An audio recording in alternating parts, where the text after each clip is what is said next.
Këtë të mërkur u zhvillua seanca dëgjimore e Komisionit për Reformën Administrativo-Territoriale me drejtuesit e bashkive Gjirokastër, Lezhë dhe Korçë. Arbian Mazniku, bashkëkryetari i këtij komisioni, tha se përgatitja për këtë reformë është një ushtrim kompleks. Ai theksoi se kjo reformë do të krijojë mundësi dhe për rregullime e sistemime ligjore të lidhura me problematikat e caktuara të pushtetit vendor. Çfarë është e rëndësishme të them është që ky komision ka një oportunitet i cili është shumë i madh për të pasur mundësi për të ajustuar dhe rregulluar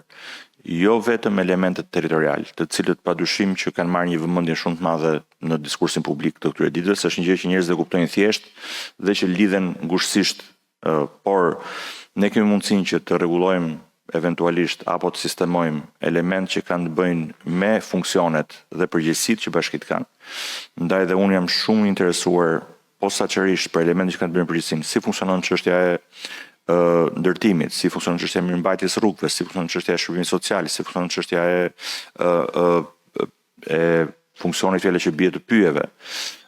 e kontrollit të territorit, e mbledhjes së të ardhurve, element kyç që lidhen me mënyrën se si punon bashkia, pasi do të kemi mundësinë eventualisht që të ndikojmë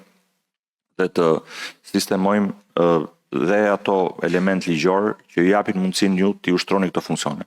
Ndaj është e rëndësishme që dëgjojmë nga ju problematika të këtyre fushave,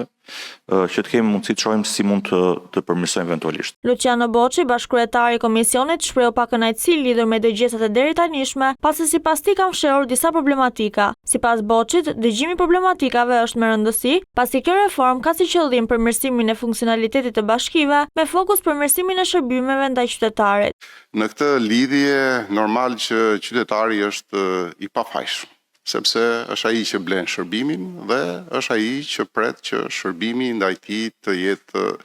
sa më cilësor. Dëgjesat që kemi bërë në rang qarku na kanë shërbyer vërtet, por edhe kanë fshehur disa problematika, cilat ne kemi menduar që mund paraqiteshin përgjatë dëgjesave dhe në fakt më së shumti nga pjesa e majorancës ne kemi dëgjuar përfaqësuesit e institucioneve tuaja që në përgjithësi nga ajo çka kanë shprehur janë shumë të kënaqur me situatën në cilën operon pushteti vendor dhe në mënyrën se si operon dhe mënyrën se si ofron shërbimet e tij. Unë mendoj që kjo nuk përputhet plotësisht me të vërtetën. Patjetër që keni të drejtën që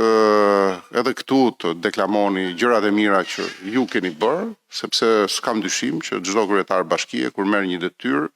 s'pari mendon të shërbej sa më mirë, por e rëndësishme është që përgjatë kësaj dëgjese ju të jeni në pozitën e kërkuesit. Reforma administrativo-territoriale do të vijojë me seanca të tjera dëgjimore ku do të mblidhen sugjerime dhe problematika për të përmirësuar funksionimin e pushtetit vendor dhe shërbimet ndaj qytetarëve.